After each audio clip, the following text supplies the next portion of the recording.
Hi everyone, how you doing? It's a bit of a windy, blustery day today. Blustery, as they say up north. Or as Grandad says anyway. Blustery. Anyway, tonight's story, as promised, is the enchanted sword. So if you're sitting nice and comfortably, then Nana will begin. There once lived a king called Uther Pendragon. Uther Pendragon, what a funny name.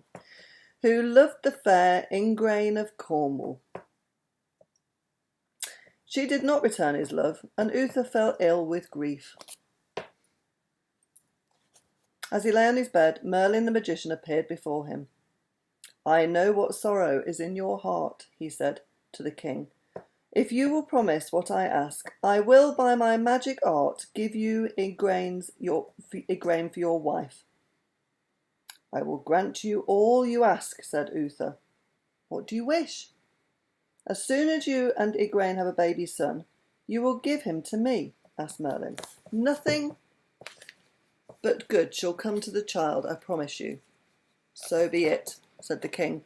"Give me Igraine for my wife, and you shall have my first son." It came to pass as Merlin promised. The fair Igraine became Uther Pendragon's wife, and made him very happy. One night a baby son was born to her and the king, and Uther looked upon the child's face, and was grieved when he remembered his promise to Merlin. He named the tiny boy Arthur, and then commanded that he should be taken down to the postern gate, wrapped in a cloth of gold. "At the gate you will see an old man. Give the child to him," said the king to two of his knights. The knights did as they were commanded, and delivered the baby to Merlin, who was waiting at the postern gate. The magician took the child to a good knight called Sir Ector, and the knight's wife welcomed the baby and tended him lovingly, bringing him up as if he were her own dear son. Not very long after this, King Uther fell ill and died. Then many mighty lords wished to be king and fought one another, so that the kingdom was divided against itself and could not stand against any foe. There came a day when Merlin the magician rode to the Archbishop of Canterbury and bade him command all the great lords of the land to come to London by Christmas and worship in the church there.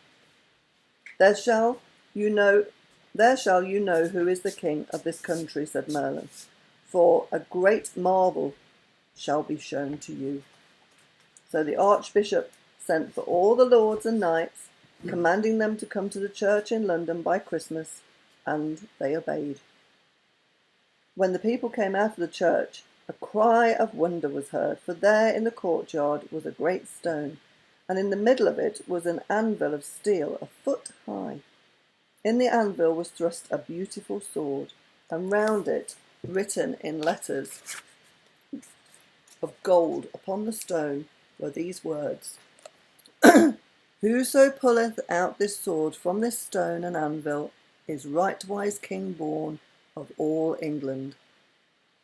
Lords and knights pressed around the sword and marvelled to see it thrust in the stone, for neither sword nor stone had been there when they went into the church. Then many men caught hold of the sword and tried to pull it forth, but could not. Try as they would, they could not move it an inch.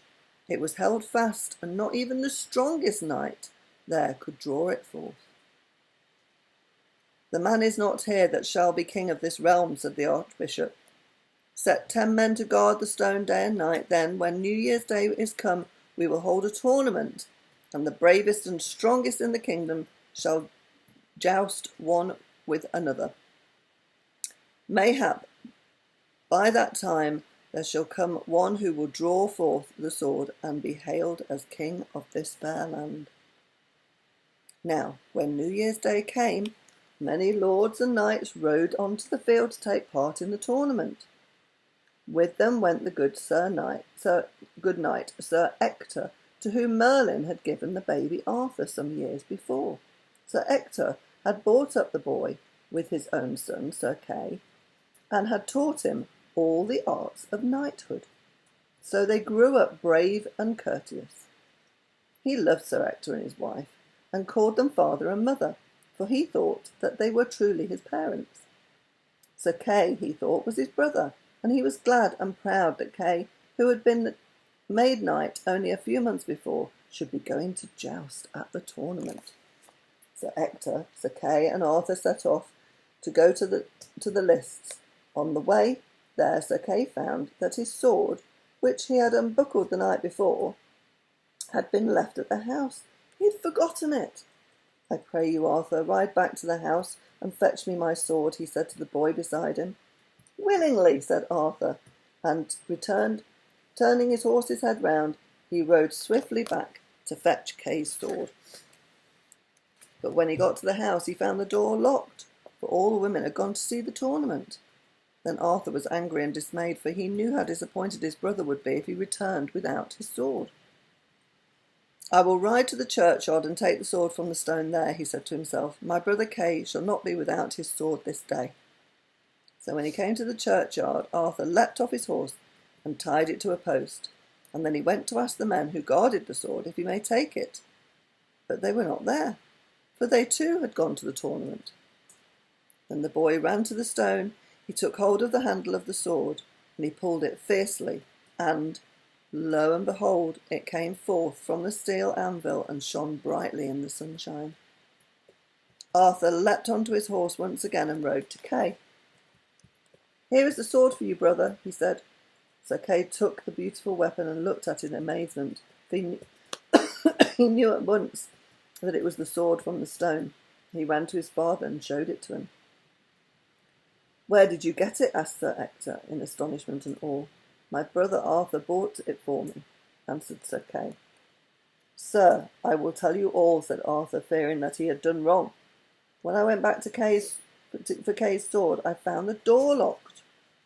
So, lest my brother should be without his weapon this day, I rode to the churchyard and took the sword from the great stone there. Then you must be king of this land, said Sir Ector, for so say the letters around the anvil. Come with me to the churchyard, and you shall put the sword in the stone again, and I will see you draw it forth.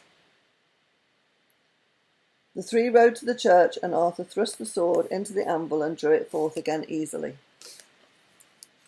and lightly. Then he put it back, and Sir Ector strove to draw it forth and could not. After him Sir Kay tried, but he could not so much as stir it an inch. Then once again Arthur pulled it forth, and at that both Sir Ector and Sir Kay fell down upon their knees before him. Why do you kneel to me? Asked the boy. My father and my brother, why is this? Nay, nay, said Sir Ector. We are not your father and your brother. Long years ago the magician Merlin brought you to us as a baby, and we took you and nursed you, not knowing who you were. Then Arthur began to weep, for he was so sad to hear that the man and the woman he loved so much were not his parents, and that Kay was not his brother. But Sir Ector comforted him and took him to the archbishop, bidding him tell how he had drawn forth the enchanted sword. Then once again Arthur was bidden to ride to the churchyard, this time accompanied by all the lords and knights. He thrust the sword into the stone and then pulled it forth. At that many lords came round the stone, shouting that there was a mere boy, and who could not be done by a man with ease. But when they tried to draw forth the sword, they could not. Each man had his turn and failed. Then, before all the watching people, Arthur lightly drew out the sword and flourished it around his head. We will have Arthur for our king, shouted the people. Let us crown him. He is our king, and we will have none other. Then they all knelt before him and begged the archbishop to anoint him as king. So, when the right time came, Arthur was crowned, and swore to be a true king, and to rule with justice all the days of his life.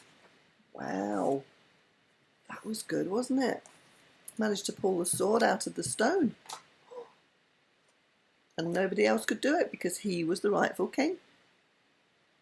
So I enjoyed that. I hope you did too. Some of the words were a bit weird. It was written in medieval times, obviously. And Nana's not medieval, even though you think she might be. Anyway, I love you loads, and I will see you again tomorrow. And I'm going to read you a story called A Lovely Welcome Home. So, night night Ruby, night night Max, night night Atty, night night Torby. I love you so much, and I'll see you again tomorrow.